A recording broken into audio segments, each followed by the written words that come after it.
office of the Vice President testified here that on May 13th, which is the same day that President Trump met with Prime Minister Orban, here it is, the impeachment of Donald Trump.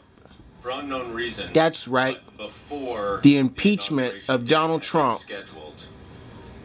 And Dr. Hill, were you aware also that during that period there was a lot of publicity, and I think Mr. Holmes, you referenced this in your opening statement as well, about Rudy Giuliani's interest in these investigations in Ukraine?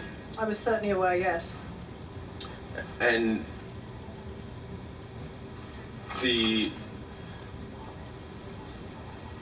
around this time, Dr. Hill, you also, I believe, testified that Ambassador Bolton had expressed some views to you about Mr. Giuliani's interest in Ukraine. Do you recall what you said? Yes. What he said to you, rather? I do recall, yes. It was part of a conversation about the things that Mr. Giuliani was saying very frequently in public. We saw them often, or saw him often on television making these statements.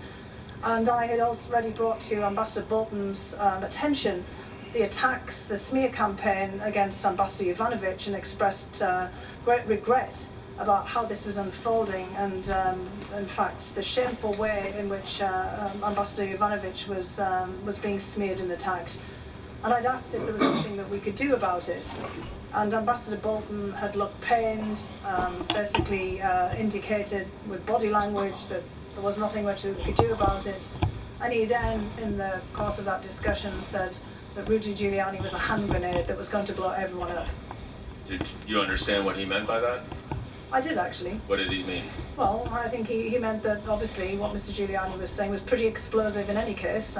He was frequently on television making quite incendiary remarks about everyone involved in this, and that he was clearly pushing forward issues and ideas that would, probably come back to haunt us. And in fact, I think that that's where we are today. Now, Mr. Holmes, did the Ukrainians understand that Rudy Giuliani represented the president's views? I believe they did. First, he was reaching out to them directly. He also, Ambassador Yovanovitch's removal, I think, is relevant to this portion of the inquiry, because she was removed following this media campaign in which Rudy Giuliani and his associates were very prominent, and criticizing her for not taking seriously some of the theories and issues that later came up. And so when she was removed, commentators in Ukraine believed that Lutsenko, working with Giuliani, had succeeded in getting her removed.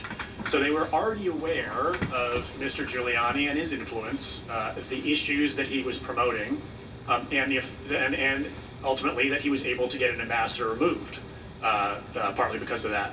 So he was someone to contend with. And then in addition, immediately after the inauguration, he began reaching out to the Zelensky administration, key figures in the Zelensky administration, and continued to do that.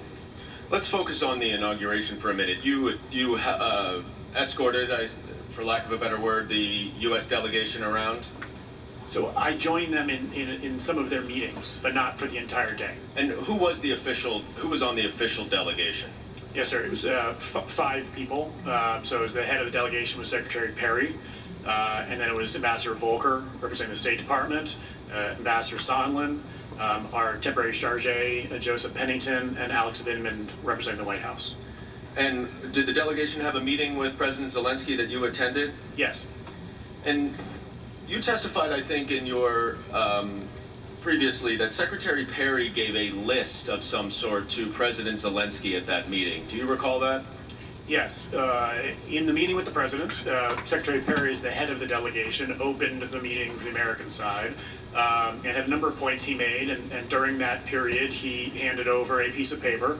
I did not see what was on the paper, but Secretary Perry described what was on the paper as a list of trusted individuals and recommended that President Zelensky could draw from that list for advice on energy sector reform issues. And do you know who was on that list? I didn't see the list. I don't know other colleagues there are other people who've been in the mix for a while on that set of issues. Other people Secretary Perry has mentioned as being people to consult on reform. And are they Americans? Yes. Now, do you also recall that Colonel Vindman spoke to President Zelensky in that meeting? Yes. And what did he say to President Zelensky in terms of some of the issues that we're addressing here in this investigation? Yes, sir. He was the last to speak. He made a general point about the importance of Ukraine to our national security, and he said it's very important that the Zelensky administration stay out of U.S. domestic politics. Was it your understanding that President Zelensky and the Ukrainians were already starting to feel some pressure to conduct these political investigations? Yes. And those were the ones related to Biden and Burisma in the 2016 election? Correct. Now, Dr. Hill, you also testified that around this same time in May, you learned that President Trump was receiving information from someone else at the National Security Council. Is that right? That's not quite right. I was told in passing that someone else at the National Security Council, that the President may want to speak to them because of some materials related to Ukraine. And did that person indicate that the President thought that was the director of Ukraine? That was correct. It was a very brief conversation, just to be clear. Who is the director of Ukraine? The director for Ukraine is Alex Vindman, Colonel Vindman. And who did this individual in the executive secretary's office refer to? The individual just said the name Cash. And did you know who that was? Initially, when I was thinking about it, I had to search my mind, and the only Cash that I knew at the National Security Council was Kash Patel. And Kash Patel did not work on Ukraine matters that you oversaw, is that right? Not that I oversaw, no. So the indication is that Kash Patel had provided some information directly to the President without your knowledge? That seemed to be the indication. Now, I want to go back to the July 25th call right now, where President Trump, in another excerpt, asked President Zelensky about his potential political opponent, Vice President Joe Biden. In this excerpt, the President said, "The other thing, there's a lot of talk about Biden's son, that Biden stopped the prosecution, and a lot of people want to find out about that. So whatever you can do with the Attorney General would be great. Biden went around bragging that he stopped the prosecution, so if you can look into it. It sounds horrible to me." Now, Dr. Hill, this was, of course, one of the allegations that Rudy Giuliani was pushing, is that right? That's correct. And now confirmed in this July 25th call that the President was also interested in it? Yes. Ambassadors Volker and Sondland have tried to draw a distinction between their understanding of the connection between Burisma and the Bidens.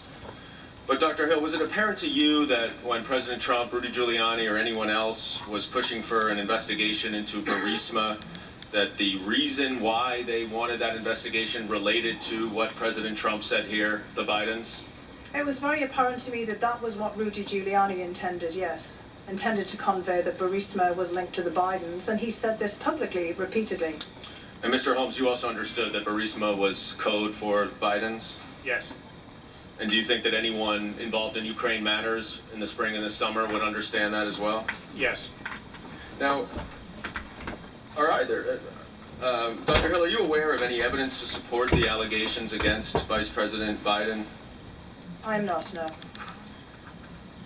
And in fact, Mr. Holmes, the former Prosecutor General of Ukraine, who Vice President Biden encouraged to fire, was actually corrupt, is that right? Correct. And was not pursuing corruption investigations and prosecutions, right? My understanding is the Prosecutor General at the time, Shokin, was not at that time pursuing investigations of Burisma or the Bidens. And in fact, removing that corrupt prosecutor general was part of the United States anti-corruption policy, isn't that correct? That's correct, and not just us, but all of our allies and other institutions that were involved in Ukraine at the time. Now, Dr. Hill, you indicated earlier that you had understood that a White House meeting was conditioned on the pursuit by Ukraine of these investigations. And I want to focus on the July 10th meeting in the White House where that came to light. You indicated that in your testimony that there was a large meeting that Ambassador Bolton ran where Ambassadors Sondland, Volker, and Secretary Perry also attended. Is that right? That's correct, yes. And why were they included in that meeting with two Ukrainian officials about national security matters? Well, the initial intent had not been to include them. We'd anticipated that the two Ukrainian officials would have a number of meetings, as is usually the procedure. And that there would be meetings at the State Department, potentially also at the Energy Department. And then there was a request to have Ambassadors Sondland and Volker included, coming directly from their offices. And as a result of that, clearly given the important role that Secretary Perry was playing in the energy sector reform in Ukraine, and the fact that he'd also been in the delegation to the presidential inauguration in Ukraine, we decided that it would be better then to include all three of them. Now, toward the end of this meeting, the Ukrainians raised their ongoing desire for an Oval Office meeting. Is that right? That's correct. And what happened after they did that? Well, I listened very carefully to Ambassador Sondland's testimony yesterday, so I want to actually point out something where I think it's easy to explain why he had a different interpretation of how this came into being. The meeting had initially been scheduled for about 45 minutes to an hour, and it was definitely in the wrap-up phase of the meeting when this occurred. We'd gone through a series of discussions. Alexander Danilyuk, who was at this point the designated National Security Advisor of Ukraine, really wanted to get into the weeds of how you might reform a National Security Council. He talked to me about this prior to the meeting, and he was hoping to have this opportunity with the National Security Advisor of the United States to get his first-hand opinions and thoughts on what might happen. We also wanted to go through discussion about how important it was for Ukraine to get its energy sector reform underway. And clearly, Secretary Perry had some talking points to this. This is an issue that Ambassador Bolton was also interested in. And then we knew that the Ukrainians would have on their agenda, inevitably, the question about a meeting.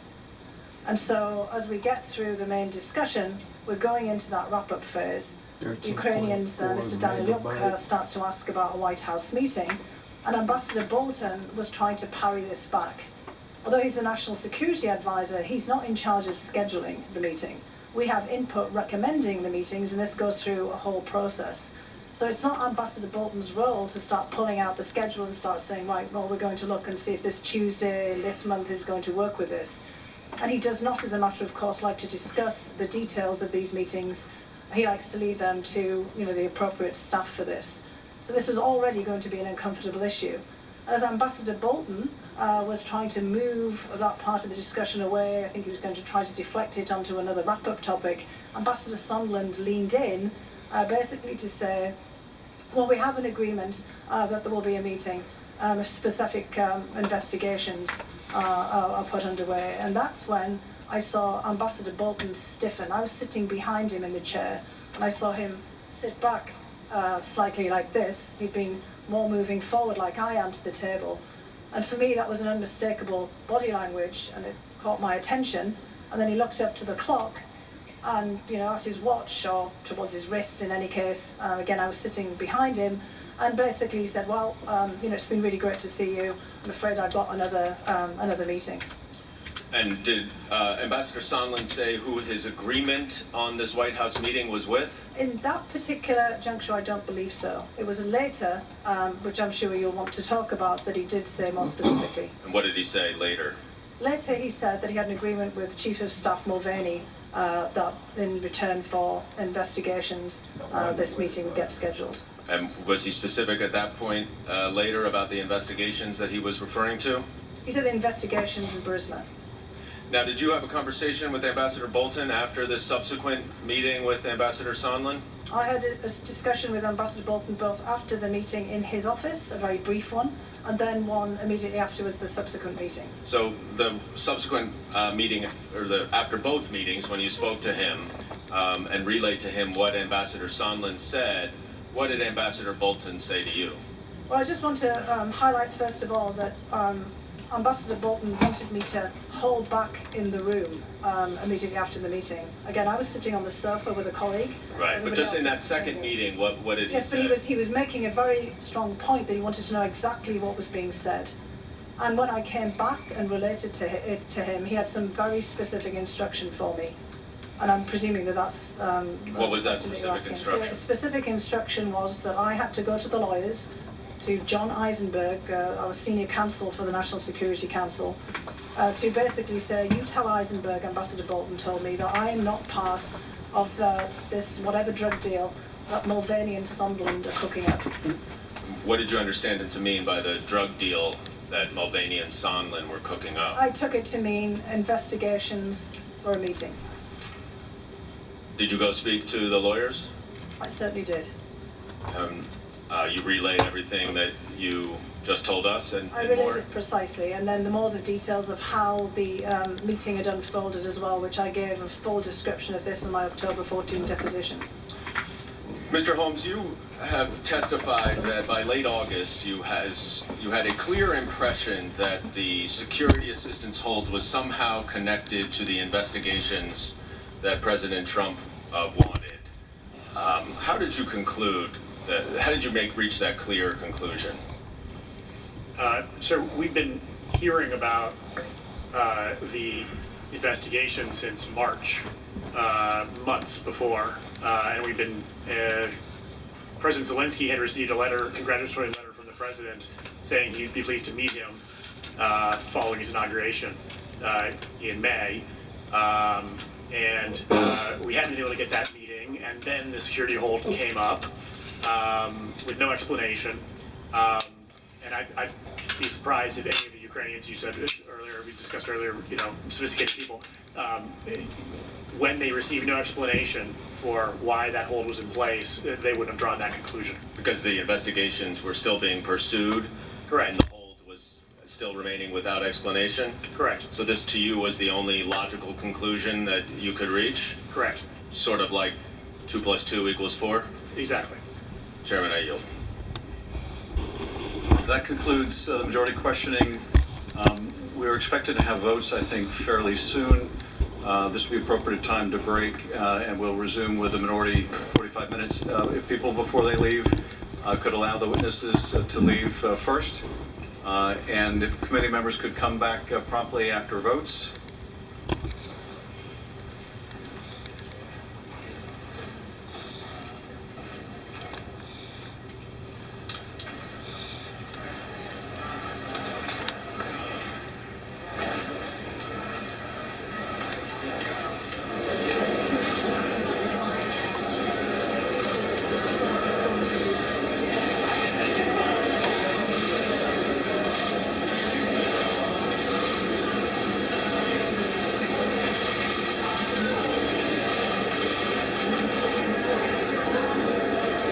Committee will be in recess.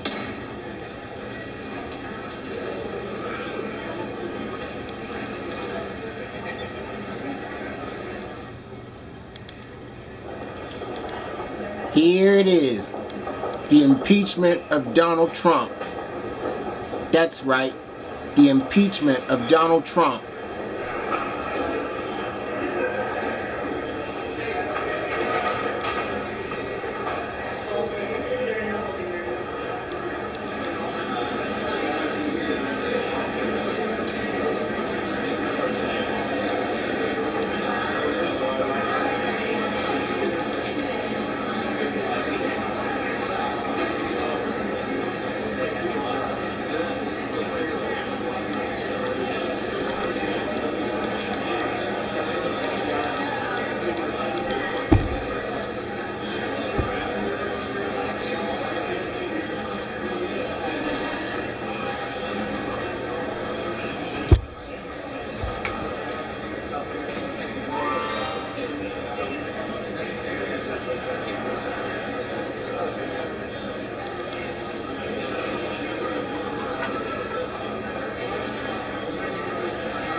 supposed to be.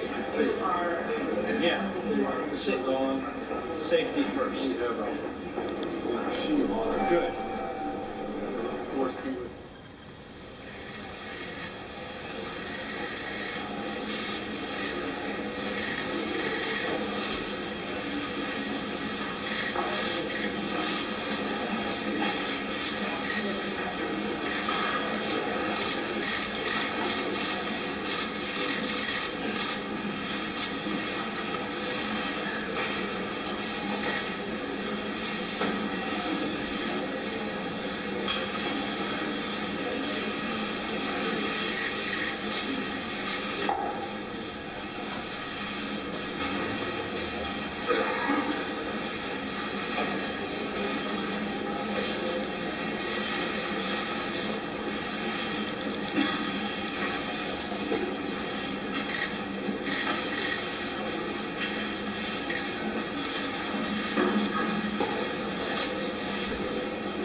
Meeting will come to order. Chair now recognizes the ranking member or their counsel for the first round of their 45-minute questions. Thank the gentleman. I want to get a few basic facts on the table of individuals that were involved in the 2016 election, just to see who you know and who you've met with. So I'll start with you, Mr. Holmes. Have you met with or do you know Alexander Chalupa? Thank you. Holmes, could you put your microphone on? No. Do you know Nellie Orr? Met with Nellie Orr. Bruce Orr? No. Glenn Simpson? No. Thank you. Same question for you, Dr. Hill. Do you know or have you met with Alexander Chalupa? No, Nellie Orr? no. Bruce Orr? Only in the course of my previous position as the National Intelligence Officer for Russia, where he attended some of the meetings that I presided over. Years ago. That's a long time ago, correct? Glenn Simpson? No. Dr. Hill, in your testimony, you said that, in your deposition, that Christopher Steele was your counterpart at one time. Is this correct? That's correct, yes. You testified that you met with Christopher Steele in 2016. I assume that's still correct? That's correct, yes. And the only thing we didn't get on that is, do you know about when that was in 2016 and how many times? I'm afraid I don't. I actually had met with him, well, you asked me actually in the deposition when the most recent time that I had met with him, in 2016. Mm-hmm. And he retired from the British Intelligence Services in 2009, which is the same time. I'm asking about 2016. 2016 I don't recall, but I did meet with him some times before 2016. But you don't remember the date? I don't, I'm afraid, no. Okay. You stated in your deposition that a colleague had showed you the Steele dossier before it was published. Who was that colleague? That was one of my colleagues at the Brookings Institution. And who was that? That was the Brookings Institution President Stroke Talbot, who had been sent a copy of this. And he shared it with you? That was the day before it was published in BuzzFeed. You mentioned in your deposition also that you thought that it was the exact quote, that the dossier was a rabbit hole. Is that still your testimony? That's correct. Do you Do you know who paid Christopher Steele to generate the Steele dossiers? There were several of them. At the time, I did not know. I understand from the media that it was through GPS Fusion. If that's not correct, You know who was, and there was a law firm involved, but you know who the source of the money was? I didn't at the time. No, I did not. But do you know? Well, now I've read it in reports, and thanks to your colleagues as well, that it was the DNC, as I'm led to believe. And the Clinton campaign? I don't know that for sure. Okay. Mr. Castor. Good afternoon, welcome back from lunch. Hope you had some sandwiches or something delicious. Hope you did too. Dr. Hill, thank you for your service. Also, thank you for your participation in the deposition on October 14th, Columbus Day. We were with you most of the day, so I appreciate that. Mr. Holmes, thank you as well. You're a late entrant into this situation, and things sure did escalate quickly. We spoke with you last Friday night about what we thought was going to be a 30-second vignette about a 2-minute phone call, and it turns out you know, with your 40-minute opener today, you have a lot of information to share. So we appreciate you being here. Dr. Hill, your last day at the National Security Council was July 19th. Is that correct? That's correct. Yes. So you weren't involved with the July 25th call, and you weren't involved with any of the relevant activities related to the pause and the aid. I was not. That's correct. And as of July 19th, did you believe that a call was going to be scheduled for the 25th? I personally did not believe that it was going to be scheduled that date. No. And what was the thinking at the NSC as of July 19th about such a call? Well, I've learned from other depositions, to be clear here, that perhaps there was some awareness that there might be a call.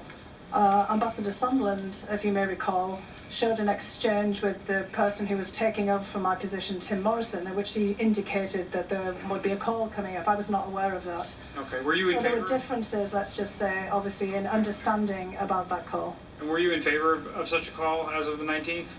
Actually, I was not, and I did say something about that in the opening part of the sessions today. Okay, and how about Ambassador Bolton, to your knowledge? Well, I know that Ambassador Sondland said in that email that Bolton was in agreement. To my knowledge, Bolton was not in agreement at that particular juncture, And to my knowledge. do you know what his opposition was? It was based on the fact that he didn't feel the call had been properly prepared, and as I said earlier, that we wanted to make sure that there was going to be a fulsome bilateral US-Ukraine agenda that was discussed, which is usual with these calls. And were you surprised that a call ultimately was scheduled? I was when I learned about it, that's right. And did you have any communications with anyone back at your old staff about how that came to be? I did not know. Yeah, You did learn about sure. the pause and the security assistance aid. I learned about that on July 18th, so the day before I left, that's Okay. correct. And there were several meetings about this, I believe you testified to. I said that I knew there was going to be a meeting in that time frame, and there was one put onto the schedule for the following week, but of course I had left, and so I didn't attend that. And is it fair to say that stops and starts in aid like this sometimes do happen? That's correct. And I believe you testified that there was a freeze put on all kinds of aid and assistance because it was in the process. At that time, there were significant reviews of foreign assistance going on.